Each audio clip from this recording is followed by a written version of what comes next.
क्योंकि भारत का इतिहास अत्यंत प्राचीन है और प्राचीन इतिहास को समझने के पहले हम लोगों को कालखंड को समझना बहुत ज़्यादा ज़रूरी पड़ता है। कालखंड इसलिए समझना ज़रूरी है क्योंकि अगर हम कालखंड नहीं जानेंगे तो हमें इतिहास का वो समय नहीं समझ में आएगा जिस समय की हम बात करेंगे। तो कालखंड को समझना बहुत ज़्यादा ज़रूरी है और आपको इस कालखंड को समझाने के लिए हम भारत के इतिहास का ही एक बहुत ही बढ़िया सिद्धांत है जिसका नाम है सूर्य सिद्धांत।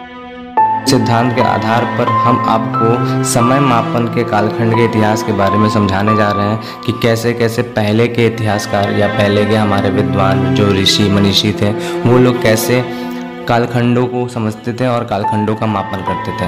वर्तमान समय में आज भी हम लोग जब संकल्प लेते हैं तो संकल्प पाठ के दौरान जब संकल्प मंत्र पढ़ा जाता है तो उस समय भी हम उस कालखंड का जिक्र करते हैं, तभी जाके संकल्प को हम लोग लेते हैं। तो चलिए हम सूर्य सिद्धांत के आधार पर आज आप लोग को कालखंड समय सीमा के बारे में बताने जा रहे हैं, समय काल के बारे में बताने जा रहे हैं। लेकिन केवल और केवल यही एक प्रमाणिक सोर्स नहीं हमारे पास जिससे ये कालखंड सिद्ध होता है, बल्कि हमारे विष्णु पुराण में और अन्य भी बहुत सी किताबों में कालखंडों के बारे में उचित रूप से व्याख्यान दिया गया है। लेकिन सूर्य सिद्धांत सबसे ज़्यादा व्यापक और मान्य है क्योंकि इसकी जो प्रयोग है, इस सिद्धांत का जो प्रयोग है वो हमारे जो ऋषि मुनि थे बोल लीजिए या आज के समय में उनको साइंटिस्ट बोल सकते हैं, उन लोगों के द्वारा कई बार अपने लेखों में इसका जिक्र किया गया है, जिसमें आर्यभट्ट जो बहुत ही बड़े खगोल शास्त्री थे उन्होंने भी इसका यूज़ किया था और बाकी भी बहुत से ऋषि मुनियों ने इसका प्रयोग किया था।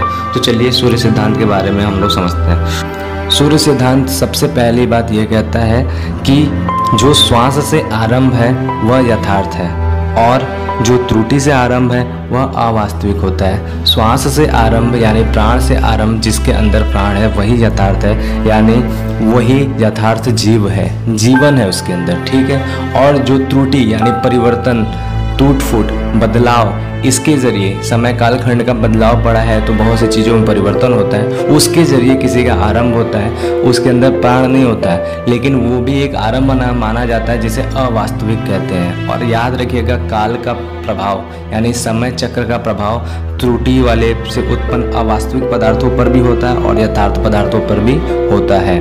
तो इसके आधार पर काल का जो विभाजन है वो किस प्रकार से कहा जाता है, सबसे छोटी इकाई को श्वास माना जाता है, ठीक है। तो श्वास जो है वो हमारे आज के एक श्वास जो है 4 सेकंड के बराबर है। सूर्य सिद्धांत बताता है कि 6 श्वास से एक विनाड़ी बनती है, एक विनाड़ी 24 सेकंड है। 60 श्वास से एक नाड़ी बनती है, एक नाड़ी जो है वो आज का 24 मिनट है। 60 नाड़ियों से एक दिवस बनता है जो आज का 24 घंटा है। आप लोगों को ये सब चीज़ें बहुत अच्छे तरीके से समझ में आएगा ताकि हम इसको आज से रिलेट किए हैं ताकि आप इसको अच्छे तरीके से जान सकें। इसके साथ साथ जो है 30 दिवस, आपको भी पता होगा 30 दिवस से एक मास बनता है, ये आपको भी पता होगा। सूर्य सिद्धांत करता है कि दिवसों की संख्या सूर्योदय की संख्या से बराबर होती है। आगे जब होता है कि इस 30 दिवस से एक मास बनता है और 12 मास से एक वर्ष बनता है, आपको भी पता है। और जो एक वर्ष ये है इसे सौर वर्ष कहते हैं। जो मनुष्य का जो वर्ष है, क्योंकि हम लोग सौर मंडल में है तो इसे एक सौर वर्ष भी बोला जाता है या एक वर्ष बोल सकते हैं नॉर्मल, ठीक है।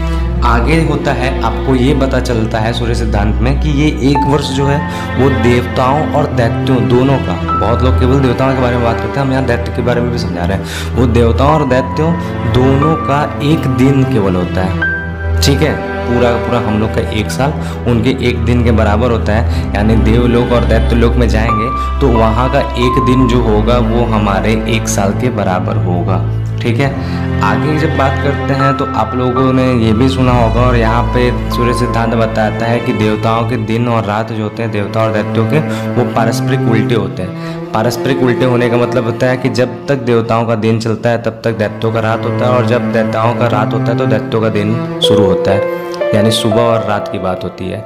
अब इस आधार पे आप लोग को पता होगा कि सूर्य सिद्धांत ही ये चीज़ बताता है और इस तरह से आप समझ भी सकते हैं इसको कि आपको वर्ष में 2 कालखंड मिलता है। सौर वर्ष जो होता है वो 2 भागों में बटा, 2 अयन में बटा होता है। एक होता है उत्तरायण, दूसरा होता है दक्षिणायन। इसमें से एक को आपको शुभ माना जाता है, दूसरे को शुभ नहीं माना जाता, अशुभ माना जाता है। जिसको उत्तरायण को शुभ माना जाता है उसका कारण यही है कि उत्तरायण जो है उसमें देवताओं का दिन होता है, तो हम जो भी अपने तप, पूजा पाठ या जो भी हम लोग चढ़ावा वगैरह अपनी साधना करते हैं वो उत्तरायण का सर्वश्रेष्ठ होता है, क्योंकि उस समय देवता जगे होते हैं तो उस चीज़ों को जल्दी पॉजिटिव एनर्जी की वजह से जल्दी एक्सेप्ट कर लिया जाता है, उस समय सकारात्मकता का माहौल होता है। दक्षिणायन में क्या होता है कि असुरी प्रवृत्ति हावी होती है, दैत्य जगे होते हैं, तो ऐसे कंडीशन में जो ये पूजा पाठ और ये सब जो चीज़ें हैं इसको करने में काफ़ी मुसीबत आता है और मन काफ़ी नकारात्मकता की तरफ जाता है, विचलित होता है। दूसरा, इसको पहचानेंगे कैसे? तो पहचानने का तो बहुत ही सिंपल तरीका है कि उत्तरायण में आपका दिन लंबा रात छोटा होता है और दक्षिणायन में आपका रात लंबा दिन छोटा होता है। इस आधार पे आप ये भी समझ सकते हैं, आपको एकदम सीधा तरीका हम बता दें तो उत्तरायण जो है वो भी 6 माह का होता है, दक्षिणायन वो भी 6 माह का होता है। उत्तरायण की शुरुआत आपका मकर संक्रांति वाले दिन से होता है, ठीक है, इसीलिए उस दिन नहाते हैं, अपने पुराने जो भी दक्षिणायन का जो नेगेटिव असर है नहा करके उसे पूरी तरह से पवित्र करके हम लोग उत्तरायण में प्रवेश। इसके बाद आपको हम सूर्य सिद्धांत के आधार पर ये बताना चाहते हैं कि ये जो आप देवता का एक दिन समझें, इसी प्रकार से देवता का पूरा जो है 30 दिवसों से एक मास बनेगा और 12 मास से उनका एक वर्ष बनेगा, देवताओं का भी दैत्यों का भी। और उस एक वर्ष को हम लोग कहते हैं एक दिव्य वर्ष। क्या कहते हैं? दिव्य वर्ष, क्योंकि वो नॉर्मल वर्ष नहीं है हमारा वाला, वो दिव्य वर्ष है। इस आधार पे आप समझ सकते हैं कि उनके जो दिव्य वर्ष हैं हम लोग के कितने वर्षों के बराबर होगा, आप कैलकुलेशन खुद कर सकते हैं, समझदार हैं। सूर्य सिद्धांत आगे यह कहता है कि आपका 12,000 दिव्य वर्ष एक चतुर्युग या एक महायुग के बराबर होता है। चतुर्युग को महायुग भी कहते हैं। इसमें क्या होता है कि चारों युग का समावेश होता है, यानी सतयुग, त्रेता युग, द्वापर युग, कलयुग, इन सब का समावेश होता है। यही सिद्धांत आगे यह बताता है कि इस 12,000 के दशांश को 4 चरणों में रखते हैं, यानी 12,000 का दशांश 4 चरणों में जब जाता है तो हमें युगों की संख्या के बारे में पता चलता है, युगों में वर्षों की संख्या के बारे में पता चलता है। पहली बात है, हम इस संख्या को आपको दिव्य वर्षों में बताते हैं और फिर उसे आज के सौर वर्षों में भी परिवर्तित करके समझाते हैं। दिव्य वर्षों के आधार पर जो होता है 12,000 का दशांश, यानी 12,000 को जब हम 10 से काटेंगे तो 1200 आएगा, वो उसका दशांश है। 4 चरण में यानी 4, 3, 2, 1 में हम लोग इसको विभाजित करेंगे तो युगों की संख्या पता चलेगा। आपको पता है कि सबसे पहला युग जो होता है वो सतयुग होता है। सतयुग जो होता है 4 हिस्से के बराबर होता है, दशांश का 4 से मल्टीप्लाई, यानी 1200 गुणे 4 जब करेंगे तो आपका आएगा 4800। 4800 दिव्य वर्ष जो है वो सतयुग की संख्या है, उसमें वर्षों की, किस वर्षों की? दिव्य वर्षों की। दूसरी बात करते हैं जब त्रेता युग, तो वो 1200 गुणे 3 यानी 3600 दिव्य वर्षों की जो संख्या है वो आपका त्रेता युग में आता है। द्वापर युग जो तीसरा में आता है वो आपका होता है 1200 गुणे 2 यानी 2400। 2400 जो है वो द्वापर युग में दिव्य वर्षों की संख्या है। और कलयुग जो सबसे छोटा है लेकिन सबसे नकारात्मक है वो होता है 1200 गुणे 1, ठीक है, 1200 गुणे 1 यानी 1200 दिव्य वर्षों के आधार पर ये इनका समय कालखंड है। अब इसे आज के रूप में परिवर्तित करेंगे तो आपको हमने शुरुआत में ही बताया है कि दिव्य वर्ष जो होते हैं वो कैसे निकलते हैं। वो एक दिवस हमारा जो है एक वर्ष के बराबर होता है। 30 मास जो है, 30 दिवस जो है यानी एक मास जो है 30 वर्षों के बराबर होता है। और 12 मास जो है एक वर्ष यानी 1200 गुणे 30 यानी 360 वर्ष जो है हमारा वो एक दिव्य वर्ष है, ठीक है। तो इस आधार पे जो कलयुग होगा 1200 गुणे 360, ठीक है, 1200 गुणे 360, कुल मिला के 4,32,000 ये कलयुग में सौर वर्षों की संख्या है। द्वापर युग की जब बात करें तो 2400 गुणे 360 8,64,000 ये जो है दिव्य वर्षों से हम कन्वर्ट किए सौर वर्षों में, ठीक है, सौर वर्षों की संख्या हो गया 8,64,000। फिर आता है हमारा त्रेता युग, इसमें होता है 3600 गुणे 360 यानी 12,96,000 सौर वर्ष, ये है त्रेता युग में वर्षों की संख्या।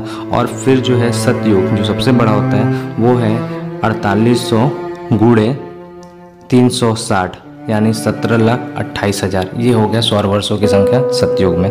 इस प्रकार से ये युगों का भी बंटवारा है और सूर्य सिद्धांत एकदम साफ साफ बताता है। सूर्य सिद्धांत जब आप पढ़ेंगे तो एकदम साफ साफ ये सारी चीज़ें आपको मिलेगा, ठीक है। हम उसको अपने शब्दों में, सरल शब्दों में बता रहे हैं। देखिए पहले के समय के लोग, चूँकि हम लोग का भारत का जो भाषा था वो संस्कृत था, जिसके वजह से सारी चीज़ संस्कृत में पढ़ा जाता था, लोगों को समझ में आता। आज के समय में वही चीज़ें विलुप्त हो रहा है क्योंकि संस्कृत भाषा ही विलुप्त हो रहा है। उस पर शोध करने वाले, उसे पढ़े लिखे वाले जो है पढ़ाते नहीं, बताते नहीं, जबकि यूट्यूब एक ऐसा माध्यम है जिसके ज़रिए वो लोग भी इस चीज़ों को बता सकते हैं और बताना चाहिए। हम अपने आधार पर समझ के उस चीज़ों की व्याख्या करने की पूरी तरह से कोशिश कर रहे हैं। तो कुल इस प्रकार से 71 चतुर्युगी होता है और इस 71 चतुर्युगी से आपका बनता है एक मनवंतर। ये आगे बताता है सूर्य सिद्धांत। 71 चतुर्युगी से जो होता है वो एक मनवंतर बनता है, जो एक मनवंतर आपका एक मनु की आयु होती है।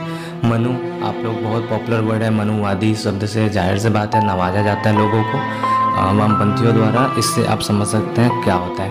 मनु जीवन जो है कई बार आए हैं सृष्टि का, कई बार जो है उदय हुआ है, कई बार अस्त हुआ है सृष्टि। इस हिसाब से सृष्टि का मतलब है जीवन चक्र, ठीक है। कई बार इस पृथ्वी पे जो है प्रलय आया है और फिर जीवन की उत्पत्ति हुई है। इस प्रकार से आपका ये सारा सृष्टि चल रहा है हमेशा से। तो इस हिसाब से जो है आपका एक मनु जो होता है उसकी आयु कितनी होती है? 71 चतुर्युगी यानी एक मनवंतर। अब हम बात करते हैं चतुर्युगी। अब इसको अगर हम सौर वर्ष में अगर हम परिवर्तित करना चाहते हैं तो हम आपको सीधा सीधा एक मात्रक दे देते हैं जिससे आप खुद भी परिवर्तित कर सकते हैं। एक चतुर्युगी जो होता है वो कुल 43,20,000 सौर वर्ष के बराबर होता है। और आप पहले भी हम बता चुके हैं, आप जोड़ घटाना कर सकते हैं पूरी तरह से, और उसके हिसाब से आप 71 से मल्टीप्लाई करेंगे तो मनु की आयु सौर वर्षों के आधार पर पता चल जाएगा, ठीक है। तो ये हो गया एक मनु। अब इस हिसाब से आपको आगे सूर्य सिद्धांत बताता है कि जब एक मनु अपनी पूरी जीवन काल को समाप्त कर लेता है, जी लेता है अपनी आयु, तो उसके बाद एक संध्या या संधि, ठीक है। अब संधि समझिए, एक संधि का बेला आता है, जोड़ का बेला आता है, जैसे एक मनु से दूसरे मनु की तरफ हमारा जो है सृष्टि प्रवेश लेता है। अब इस बेला जो होता है इसमें पूरा पृथ्वी जल मग्न हो जाता है, मतलब पूरी पृथ्वी पे जल प्रलय आता है। याद रखिएगा हमेशा, पृथ्वी पे जब भी आएगा एक मनु की अंत जब भी होगा तो उस समय पृथ्वी जल प्रलय से ही खत्म होता है, ठीक है। तो जल प्रलय होता है जिसमें आप लोगों ने टीवी सीरियल में देखा होगा कि मत्स्य अवतार में विष्णु भगवान जो होते हैं अपना मत्स्य अवतार लेके मनु को बचाते हैं, सप्तऋषियों को बचाते हैं, उन्हें बीज देते हैं और आगे सृष्टि की उत्पत्ति के ज्ञान को बताते हैं कि कैसे कैसे सृष्टि उत्पन्न करना है। तो इस हिसाब से एक मनु से दूसरे मनु में जो है सृष्टि जाती है। तो इसके आधार पे आपको समझ सकते हैं कि ये जो पूरा जल प्रलय की अवधि है ये टोटल एक सतयुग की अवधि के बराबर होता है, और सतयुग की अवधि के बारे में हमने इससे पहले जिक्र किया है। अब इस प्रकार से आपका जो ये मनवंतर है यानी एक मनु की आयु आपको मनवंतर कहलाता है, 71 चतुर्युगी जो है वो मनवंतर कहलाता है।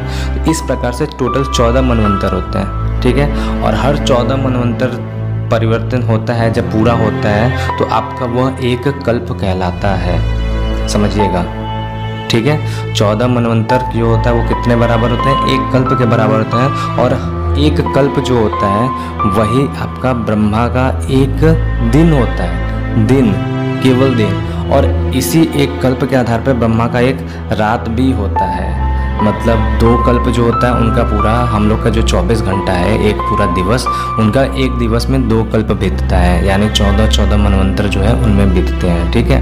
अब यहाँ पर दिन और रात ब्रह्मा के भी हुए और हमने बताया था जो प्राण है वो सब में दिन और रात का अवधि होता है। अब एक बात और आपको हम बता देना चाहते हैं कि जो जगत के आधार है, सृष्टि के रचयिता जो है, ठीक है, वो ब्रह्मा को ही माना जाता है। आप लोग सुने भी होंगे, और इसीलिए सूर्य सिद्धांत भी ब्रह्मा को ही जीवन का आधार मान के, सृष्टि का आधार मान के सूर्य सिद्धांत ब्रह्मा के आधार पर ही पूरे समय मापन को बताया है।